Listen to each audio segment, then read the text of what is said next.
네, 세 번째 파트, 공사 위험별 안전관리 방안 교육 시작하도록 하겠습니다. 미리 PDF 교환 보신 분들은 다 아시겠지만, 첫 번째, 두 번째 파트보다 세 번째 공사 위험별 안전관리 방안 파트가 가장 내용이 방대합니다.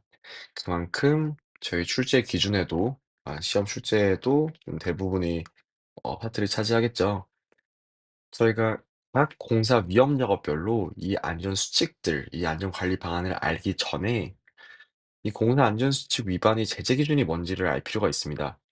결국에는 이러한 작업들이 안전수칙을 지키지 않았을 경우에 현대자동차가 협력업체에 어떤 제재를 하고 있는지를 아시고 그런 제재를 하는 사항들이 어떤 게 있냐를 아시는 게 중요한 것 같아요. 왜냐면 그렇게 돼야 반대로 이런 안전수칙들을 지키는 것이 현대자동차가 협력업체에 요구하는 사항들이구나를 알 수 있을 것 같습니다. 저희가 이런 안전수칙들을 지키지 않았을 때 크게 세 가지 위반 유형으로 나뉘고 있습니다. 바로 현장 지도, 작업 중지, 그리고 즉시 퇴출 이 세 가지 위반 유형으로 나뉘게 되고요. 현장 지도는 1점의 벌점이 부과되고 작업 중지는 3점, 즉시 퇴출은 6점의 벌점이 부과가 됩니다. 지금 저희는 이런 제재 기준을 10차까지 개정한 제재 기준을 적용하고 있어요. 엑셀 파일로 관리를 하고 있고 총 214개 항목으로 관리가 되고 있습니다. 앞서서도 저희가 뭐 사내 기준, 법제도 말씀드리면서 언급을 해드렸어요. 그래서 이런 위반 점수들이 누적이 되면 어떻게 되느냐? 이런 점수들이 누적이 되었을 때 10점 초과해서 20점 이하까지는 저희가 경고를 드리면서 제할망치 대책을 수립하도록 요청드리고 있고요. 20점이 초과했을 때부터 입찰 제한 조치가 들어가게 됩니다.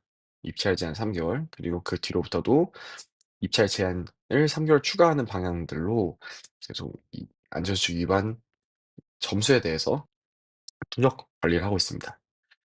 그 외에도 이런 1점, 3점, 6점, 현장 지도, 작업 중지, 즉시 퇴거 이외에도 일시적인 중대 사고가 발생했을 때, 즉 부상, 이제 요양을 요구하는 그런 부상이 일어났을 때, 그리고 이런 피해 규모에 따라 화재 사고일 때는 즉시 입찰 제한 혹은 영구 입찰 제한 같은 제재 기준들이 부과가 됩니다.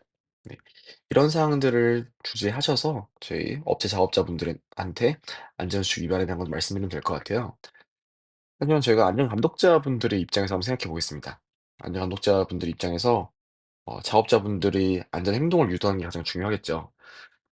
그러기 위해서는 업체분들께 지금 그런 행동이 적발이 되면은 이런 현장 제재가 들어갈 수 있으니 현대자동차의 이런 입찰 제한에 영향을 주는 그런 지적 건수가 있을 수 있으니 유의를 해 줘라라고 감독자분들께서 업체 작업자분들께 말씀할 수 있으실 거예요. 근데 저희가 지금 업체 특성상 이런 근로자분들을 사용하실 때도 있으시죠? 그럼 그분들은 사실 오늘 내가 여기서 일하고 다음에 다른 업체 가서 일하고 하면은 뭐 '내가 일하는 거에 지장 없으니까 괜찮을 거야.' 생각할 수도 있으실 거예요. 그래서 저희가 이 작업자분들에 대한 제재 기준인 물상공장에 이제 마련해 놨습니다. 즉 어떤 분이 뭐 A 업체에서 일용 근로자로 작업을 하다가 위반이 됐다라고 해도 나중에 B 업체 가서 또 안전수칙 위반을 했다. 그럼 위반 이해가 되겠죠. 그럼 그분에게 또 출입 제한 조치를 저희가 보안 운영팀에 요청을 하고 있습니다. 즉 어떤 안전수칙 위반 사항이 생기게 된다면은 그 업체한테는 1.3.6점 점수가 부과가 돼서 누적이 되면은 입찰 제한이 되는 조치를 하고 있고요. 작업자 그리고 감독자 개개인한테 또한 그 위반 횟수에 따라서 경고, 출입 제한 및 자격 정지 같은 조치들을 하고 있다라는 것을 이 장표를 통해서 봐주시면 되겠습니다. 네. 저희가 공사안전수칙 위반 제재 기준에 대해서는 말씀을 다 드렸고요. 지금부터는 본격적으로 카테고리별, 공사 위험별, 네, 안전관리 방안을 말씀드리도록 하겠습니다. 첫 번째로는 서류에 대한 부분입니다. 앞서서 안전감독자 역할을 말씀드릴 때 가는 현장, 가는 서류 이런 식으로 나뉠 수 있다고 말씀드렸어요. 이 서류가 무조건 보여주기식 형식을 채우는 서류가 아니라 현장에서 정말로 그 수칙들을 지키고 있는지 준비 사항들이 잘 지켜졌는지를 보기 위해서 이런 구비돼야 되는 서류라고 말씀을 드렸습니다. 이 화면은 방금 보셨던 CSMS 웹사이트에서 발급받을 수 있는 안전작업 허가서죠. 이 안전작업 허가서 하단에 보시면은 자율안전 점검표가 있습니다. 네. 결국에는 현장에서 공사를 시작하기 전에 이 자율안전 점검표 체크리스트를 활용해서 그날그날 위험 작업별로 이런 일별 어 일별 조치 사항들이 지켜졌는지를 체크해 주시면 되겠습니다. 안전작업 허가서 뒤에는 공사 작업 및 작업 내용이나 위험 내용에 대한 위험 등급에 대한 것들도 설명이 되어 있으니까요. 이것도 작업 전에 체크해 주시면 될 것 같습니다. 그리고 저희가 안전작업 허가서를 프린트하게 되면은 시트에 공도구 점검 체크리스트가 같이 프린트가 되게 돼 있어요. 자율안전 점검표가 그날의 작업의 유형에 따라서 어떤 위험들이 있는지 어떤 조치 사항들을 해야 되는지를 점검하는 체크리스트였다고 한다면은 공도구 점검 체크리스트는 그날 사용하는 공도구에 관한 체크리스트입니다. 이것도 동일합니다. 이것도 이 한 개의 열이 하루라고 생각하시면 되고요. 이 날짜를 적어 주시고 사용하는 공도구에 맞는 체크리스트를 작성해 주시면 됩니다. 네. 또 또한 만약에 오늘 우리가 어떤 공도구를 안 쓴다. 그러니까 A형 사다리는 쓰는데 말비기는 안 쓴다. 그러면은 안 쓰는 말비기를 아래는 안 쓴다는 빗금 표시 혹은 X 표시로 명확하게 구분해 주시기 바랍니다. 이런 서류 관련된 지적 사항들은 앞에 있었던 제재 기준에서 거의 대부분 다 3점 작업 금지의 건수가 들어가게 됩니다. 그러므로 이런 것들은 누락 없이 챙겨 주시면 좋을 것 같고요. 다음으로는 안전 교육 일지가 있습니다. 저희 허가서를 발급받게 되면은 이것도 엑셀 시트에 자동으로 생성이 되는 교육 일지고요.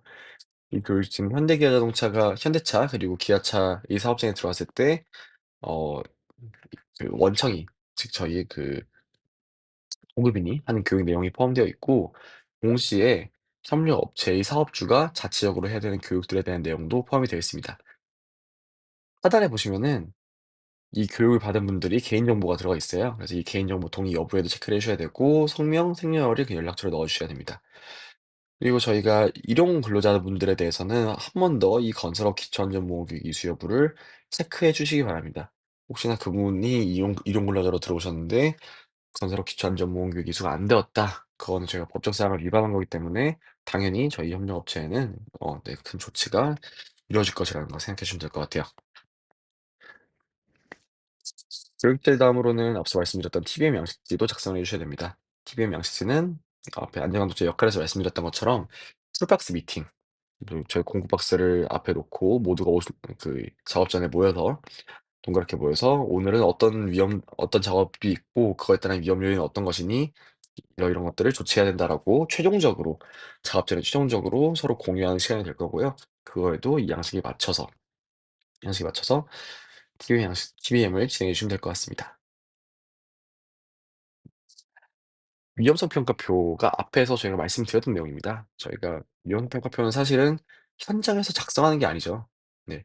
현장에서 작성하는 것이 아니고 안전작업 허가 단계에서 작성을 하게 되는데요. 근데 제가 이거를 지금 이 위험별 안전관리 방안에 넣은 이유는 이겁니다. 저희가 허가서 작성할 때 "이런 유해 위험 요인이 있으니 이러한 위험 감소 대책으로 위험성을 낮추겠다."라고 말을 했습니다. 그거에 대해서 대책을 마련했고 이렇게 실행했다라고 썼는데요. 결국에는 현장에서 이 위험 감소 대책들이 됐는지 확인을 해 주셔야 됩니다. 네. 안전 감독자분들께서 확인해 주셔야 돼요. 예를 들어서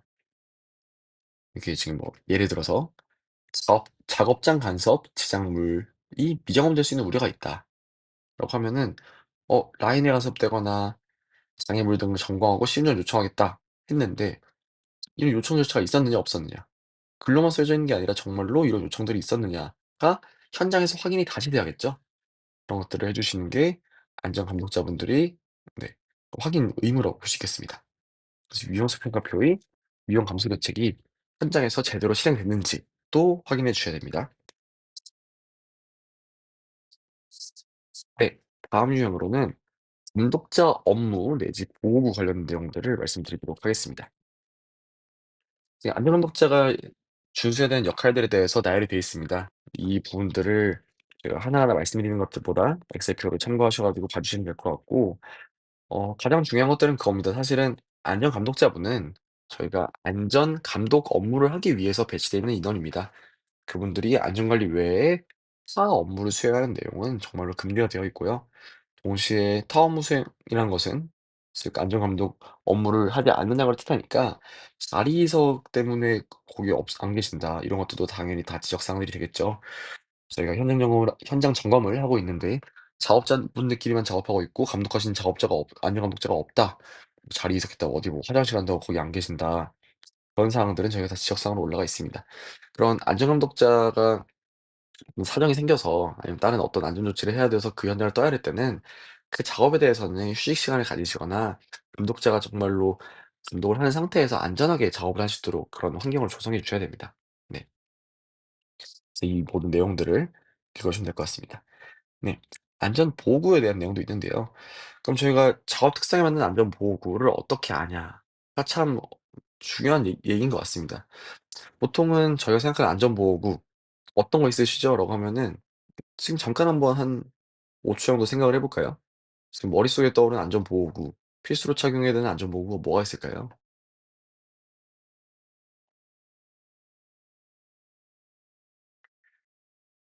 네. 대부분 안전 보호구 하면 이제 뭐 거의 제일 첫 번째로 안전모 이렇게 생각하실 거예요. 안전모 하실 거고 거기서 더 나아가시면은 안전화 이렇게 말씀하실 거고요.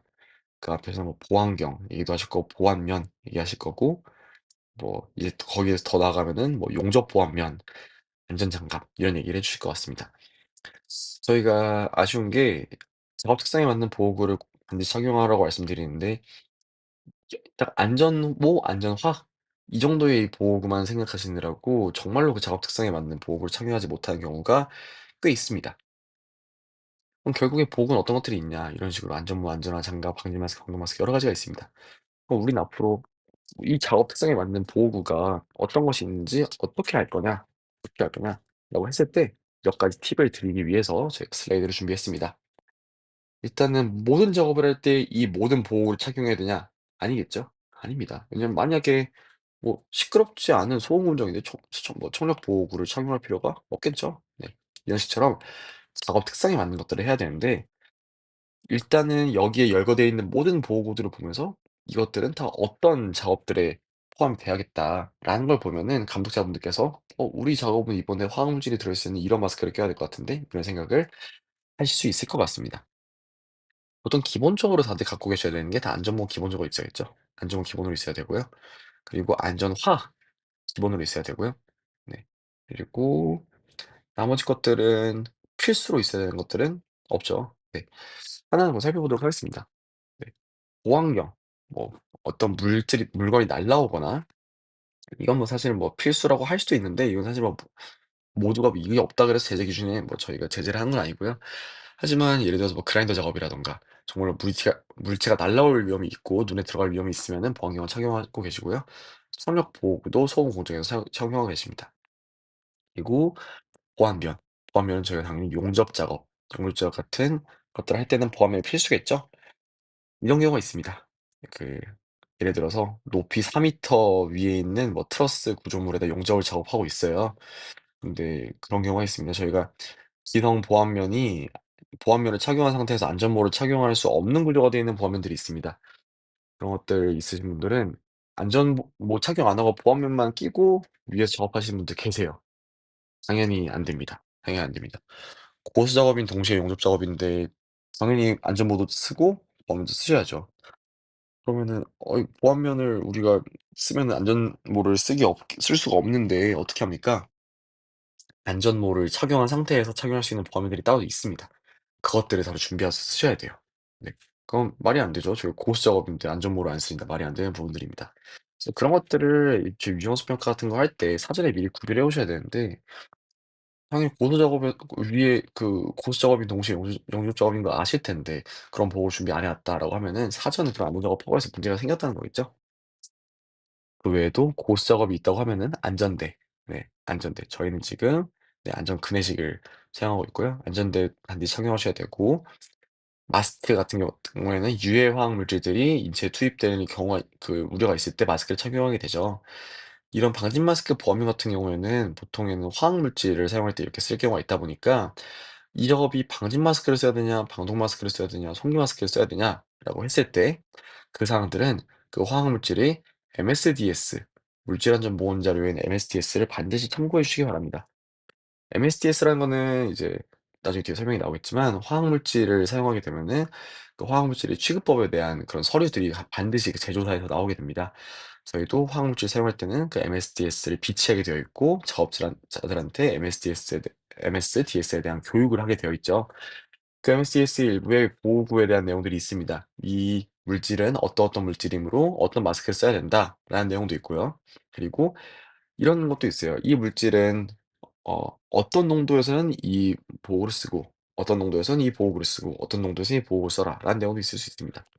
그럴 때는 감독자분님 및 관리 감독자분들이 그 3개 중에서 어떤 거를 사용할지 채택을 하셔야 돼요. 그 농도를 측정하는 작업 방향 측정을 할 수도 있으시고요. 혹은 거기서 제일 상향된 기준을 사용하셔도 됩니다.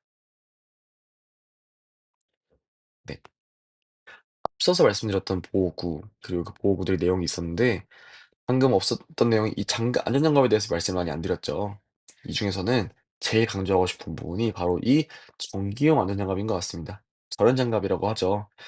보통 저희가 "목장갑이 절연장갑이다."라고 하시는 분들이 꽤 많아요. 꽤 많습니다. 목장갑 앞에 빨간색 레진이 붙어 있어서 그거를 절연이라고 생각할 수 있는데 절대 아닙니다. 아닙니다. 그리고 일반 3M 장갑도 절연장갑 기능이 없는 것들도 있어요. 목장갑보다 좀 더 성능이 좋아 보이는 검은색 3M 장갑 그런 안전장갑들을 작업용 장갑을 절연장갑이다 해서 그거 가지고 활선 작업하시는 분들이 계시는데 절대 금지입니다. 네 뒤에 전기 작업 관리하시는 부분에서 다시 한번 말씀드리도록 하겠습니다.